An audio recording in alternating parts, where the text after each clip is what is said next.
Hi, I'm Mike. I'm Scott. And I'm Mark. We are your screen machine product support team, and here's another quick tip. All right, so now that we've got the conveyor unfolded, we're going to put it into its different operating positions.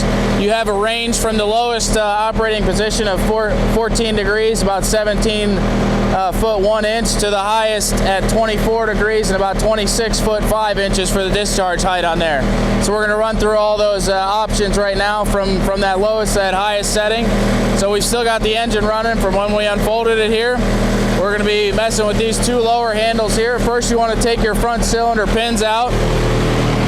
So I've got Scott on the opposite side. There's one on this side, one on that side. Scott just took that one out, set it aside. We'll go ahead and take the rear ones out now because we'll be going through all the pinholes, but you don't need to just yet, but we'll just go ahead and take them out now. Scott's got the one out on the opposite side. So we'll go up to our first pinhole here by taking this handle, pushing it that way to where it says raise front. Go up to our first operating position.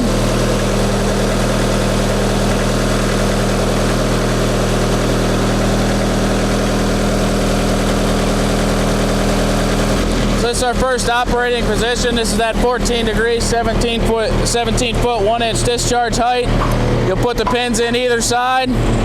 That's all there is to it if you want to stay at that height. Now we'll just kind of run through the rest of them. There's 6 different pinholes on that tube up there that we'll be going through. So that's at the second angle there. You'll pin it if you want to leave it there. Now we'll go to the third angle.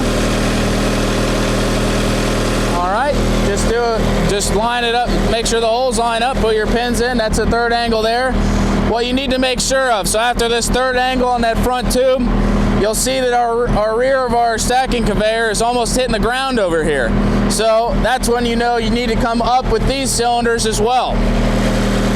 So we'll come up with the front a little bit. We're about to hit the back, as I just said there, so we'll come up on this back cylinder by pulling the handle the raised direction just like that. We'll go up to the first hole. If you do not do this, like I said, you'll be hitting on the back there. So same thing, if you want to leave it here, put your pins in the 2 holes there. Now that we're clear back there, we're able to keep raising this front. We'll raise the front up to the next pinhole. There you go. Now we're at our 5th pinhole, or our 4th pinhole up there. Sorry, you've got 2 more to go. You'll notice you're getting a little closer back there as well. We'll keep raising the front. Just keep an eye on that back there.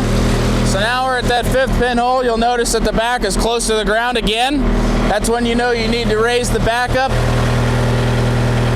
There's only 3 different pinholes on the back here, your transport, your first, and your second one for your operate. So now we're all the way up on the back. You can see you got plenty of clearance there. We're going to go to our 6th and final pinhole.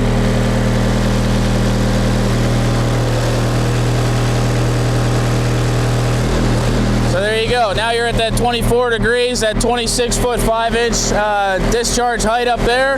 If you want to leave it at this highest setting, all you need to do, take your pins, put them in back here. Make sure to put the keepers in so you don't lose them. You go up a little more. All right. There we go. Put the pinholes up in this front area right here. We've got our 2 pins back there. Scott's getting our final pin in that front area there. Just kind of bump them down to just kind of rest on those cylinders, or on those cylinder pins. And right there, your highest setting, you're ready to run material.